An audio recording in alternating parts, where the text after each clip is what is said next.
Vamos lá, meus irmãos, respondendo aqui a ideia do jejum de Jesus e dos outros jejuns de Elias e de Moisés. Porque há pouco, quando você disse, lembrando, hoje nós estamos em Teologia Sistemática 3, Cristologia, Soteriologia, primeira aula, último bloco agora. Júnior, quando o Evangelho fala que Jesus teve fome, o que nós entendemos? Moisés fez 2 jejuns de 40 dias no Velho Testamento. 2.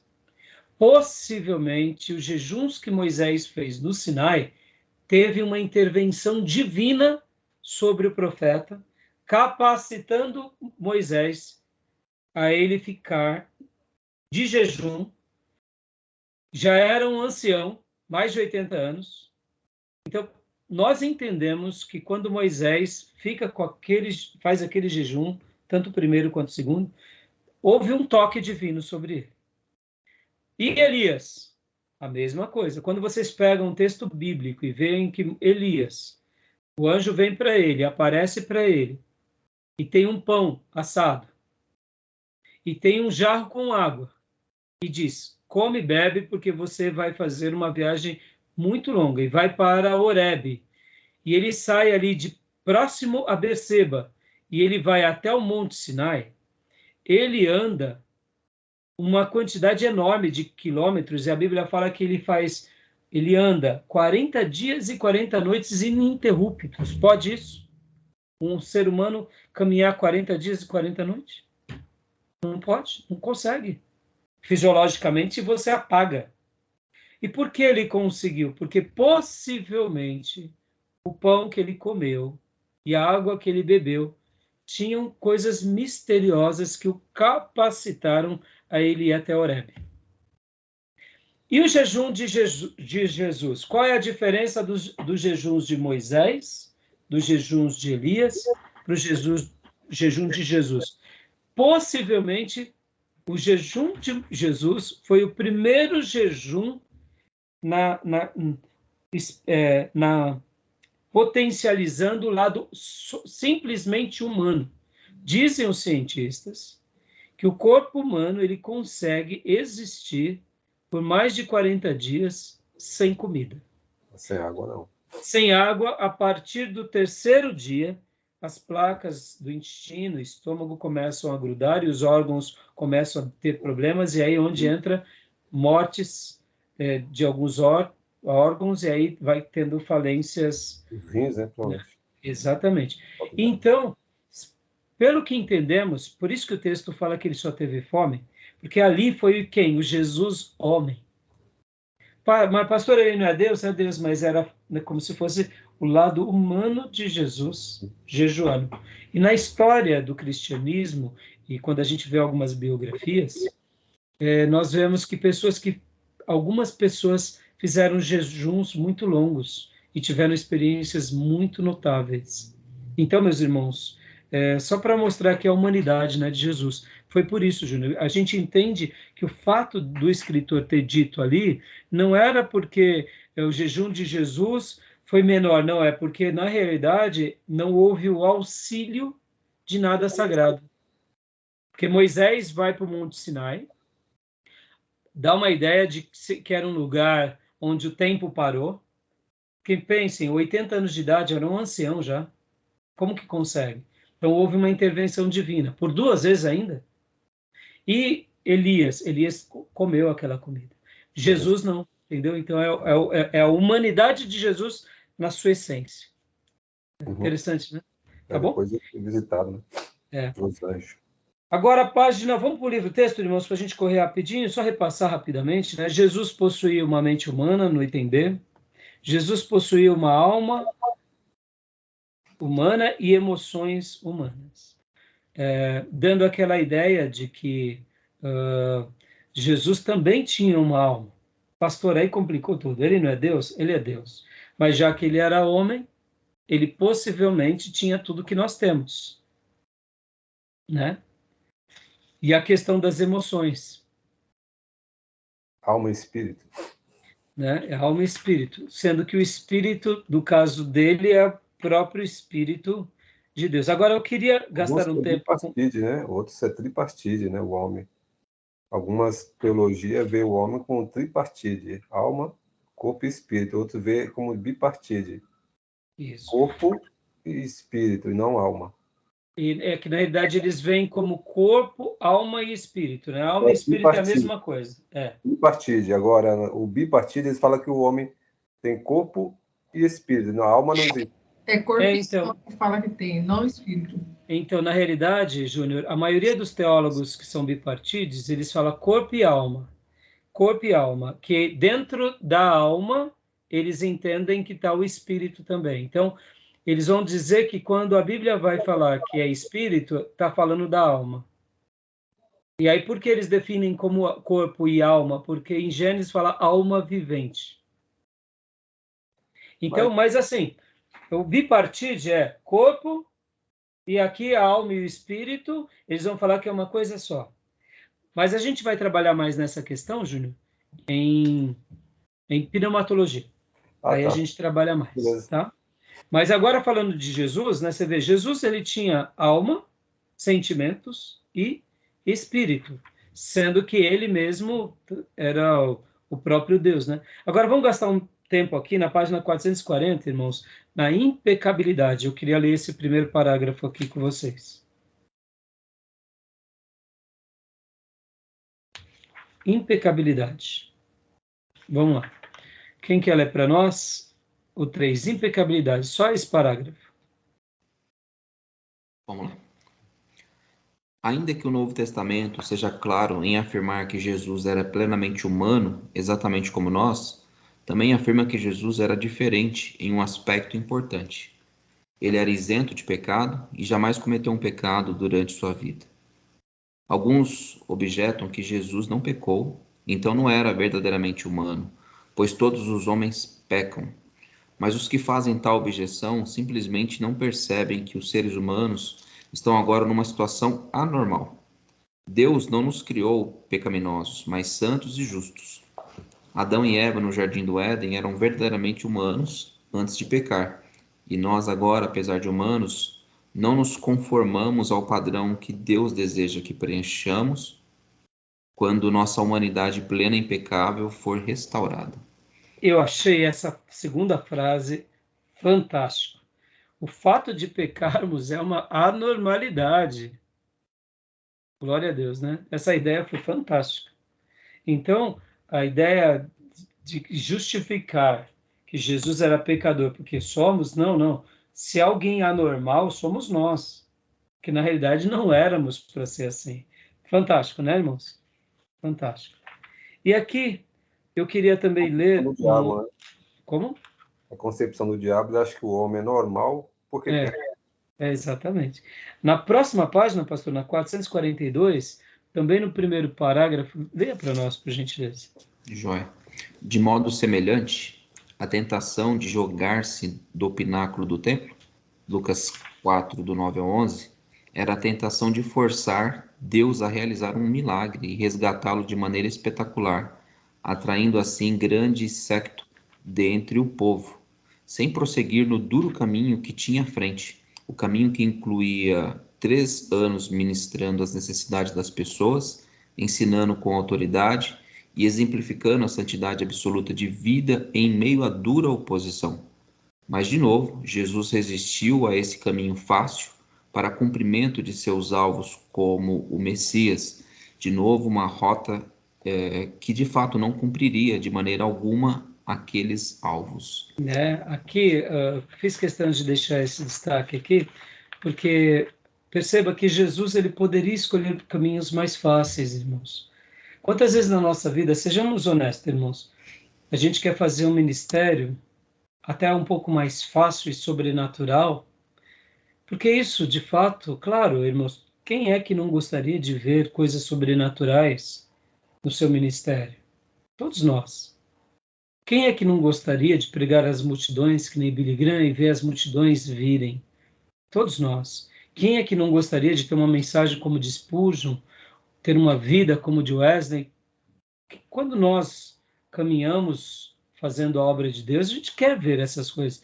Mas perceba que muitas vezes, vamos falar aqui como movimento mais avivado e pentecostal. Tem hora que a gente queria que coisas mais sobrenaturais acontecessem? Sim, porque a gente queria ver o poder de Deus, mas tem vezes que a gente acha que isso vai ser o tudo. E o próprio Jesus não escolheu o caminho mais fácil. Ele escolheu o caminho do ensino, o caminho do exemplo, o caminho da abnegação, o caminho que realmente foi muito mais complicado, que foi o da humilhação, da morte, da zombaria. E por que a gente muitas vezes quer o caminho mais difícil? Interessante isso, né? Quando a gente olha para Jesus, a gente tem que também olhar para esse prisma. Por que eu estou querendo um caminho mais fácil? Será que Deus não está nos ensinando no caminho mais difícil? Será que não é esse o nosso papel na vida? Será que não é esse o caminho que a gente tem que seguir, trilhar? E se acontecer alguma coisa sobrenatural, é vontade dele. Não vai ser a nossa, né? E assim a gente apazigua um pouco o coração. Porque todos nós, principalmente um povo pentecostal e avivado, é normal a gente gostar disso. E não pensem que eu também não sou diferente, não. Irmão, quando eu oro por uma pessoa que tem uma certa doença, eu gostaria de ver a pessoa vendo as maiores manifestações. Já vi curas, já fui alvo de curas, mas a gente vê que isso acaba sendo alguns presentes na nossa vida. Não é todo dia assim, não é todo mês assim, né? E outra, então, o Senhor, mais do que saber, ele queria experimentar o que a gente sofre, que é o sofrimento do ser humano. Também. E ele deixa o exemplo dele, né, Ju? Saber é uma coisa, agora passar aquele sofrimento é outra. Isso aí. Bom, para a gente encerrar, irmãos, vamos ler aqui no 442, no 4, lê para nós, Gil, por favor. Jesus poderia ter pecado? Esse parágrafo, a gente vai ler mais alguns parágrafos e a gente vai estar encerrando. Que pergunta, hein? Capciosa. Show, Gil? Ele estava orando. Jesus poderia ter pecado? Ah, tá. Não, mas encontrei, tá aqui. Pode ler, então. Antes de ler, eu lembro de um jovem que chegou um dia para mim e falou assim, pastor, vem cá, e se Jesus estivesse nos nossos dias, fala sério, ele não ia passar num farol vermelho? Aí eu falei, pelo amor de Deus. Eu acho que sim, então, ele pecou. Ai, meu irmão, você pensa essas besteiras? Pode falar besteira, olha. Ou seja, na minha opinião, eu sei que pode vir essas perguntas, né? Jesus não ia passar? Poxa vida, ainda mais como brasileiro, irmão. Nossa. A gente que tem um perigo violento. Esses dias eu estava numa região aqui, que eu fui, no dia da greve, fui buscar meu filho, e era de noite, eu parei com certos faróis, e os caras me passando, eu falei, pelo amor de Deus, eu quase sofro um acidente aqui, deixa eu passar logo.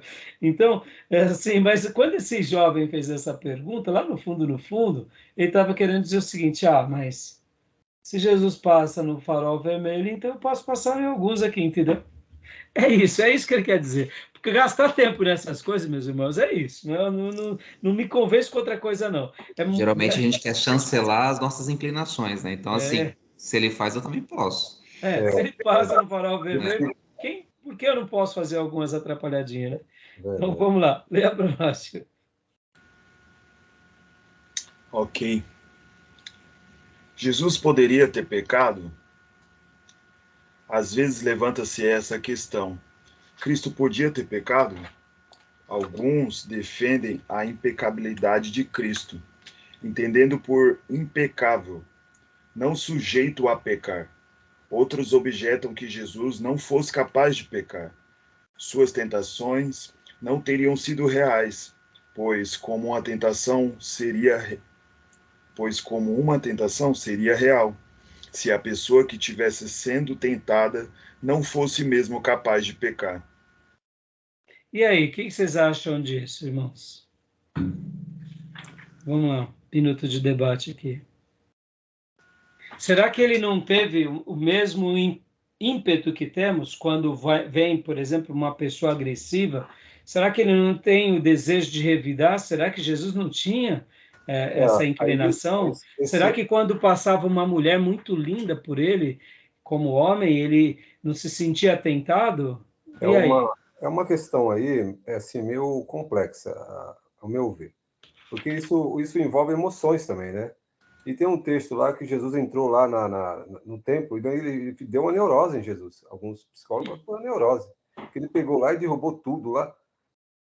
Eu conversava com um amigo espírita, ele falou assim que não, ali não é bem assim não. O jeito que está escrito não é assim. Porque Jesus, como uma pessoa perfeita, ele se esbarra, ele entra com a multidão e se esbarra e cai. Ele não fez aquilo, porque aquilo lá é um gesto de falta de educação. Eu falei, não, filho, você não entendeu nada, não. O texto bíblico não é politicamente correto, né?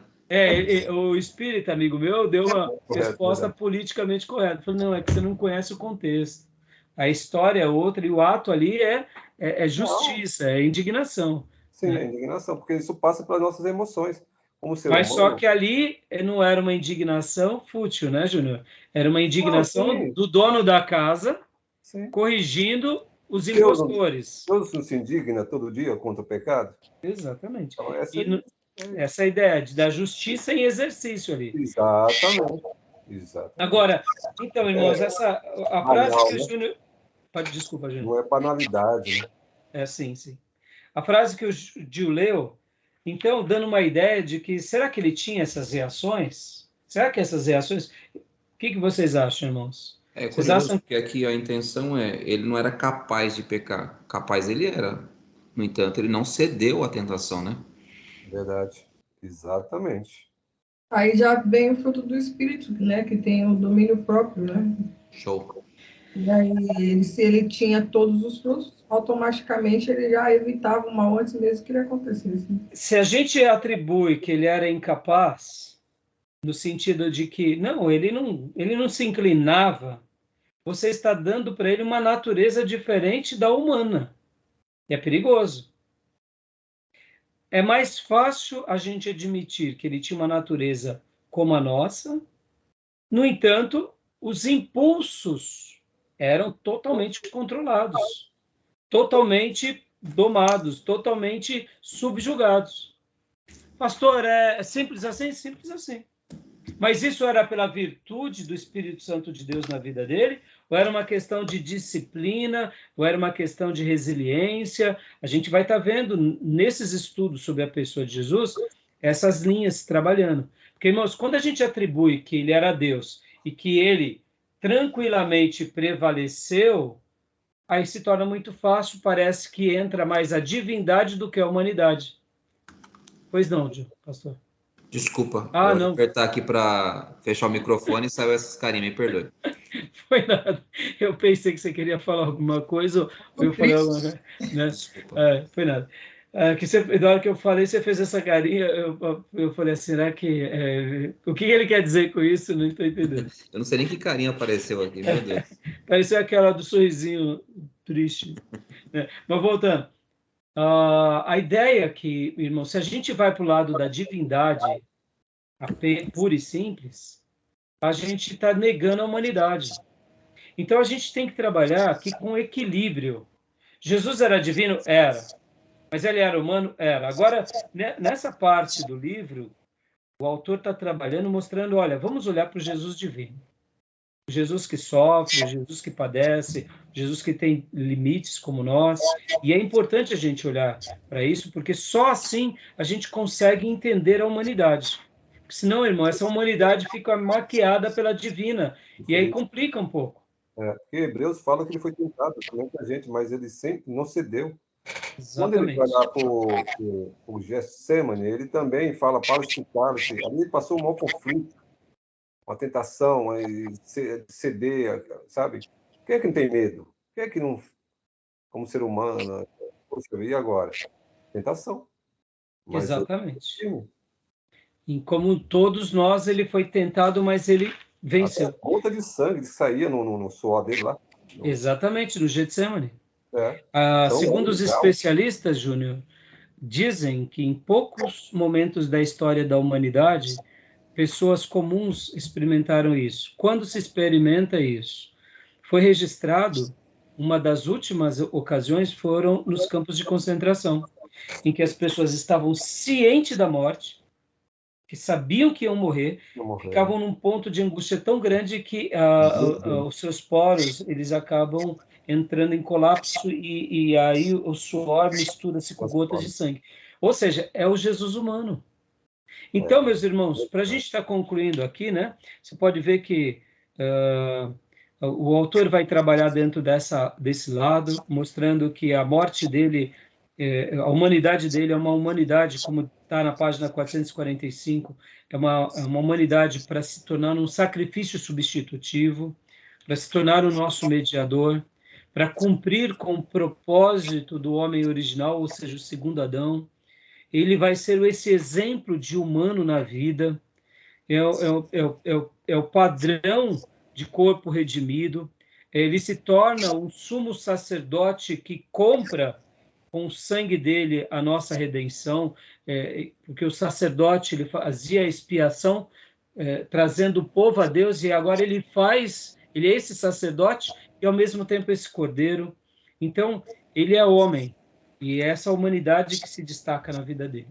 E assim a gente para aqui, porque a partir da semana que vem, da quinta-feira, a gente vai trabalhar na divindade de Cristo. Então, eu gostaria que vocês lessem tanto a parte que já foi, anotassem qualquer dúvida e continuassem lendo aqui da página 447 em diante, para a gente continuar nesse ponto, que é a pessoa dele.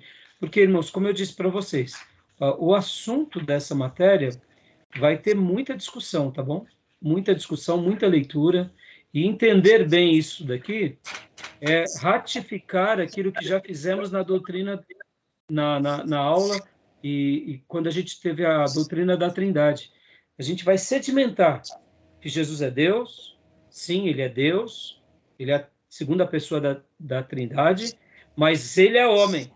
E para nós isso daqui não é uma coisa menor em afirmar isso. Pelo contrário, ao afirmar que ele é homem, a gente só está resgatando o quê? Só estamos resgatando esse lado tão importante de que ele é aquele que morre em nosso lugar, ele é o nosso substituto, né? Ele é o mediador. Por isso que ele teve que ser homem, ele é o mediador. Se ele não fosse homem, ele não poderia ser o mediador. Todavia não é Jesus histórico. Hã? Todavia não é Jesus histórico. Desculpa. Todavia não é o Jesus histórico. Todavia não é o Jesus histórico, exatamente. Mas ele é o mediador que ele consegue redimir historicamente toda a humanidade na pessoa dele, por causa que ele é homem. Então, se ele não fosse homem, ele não conseguiria ser o mediador. Porque Exato. Deus precisava de um sangue e de um sacrifício perfeito.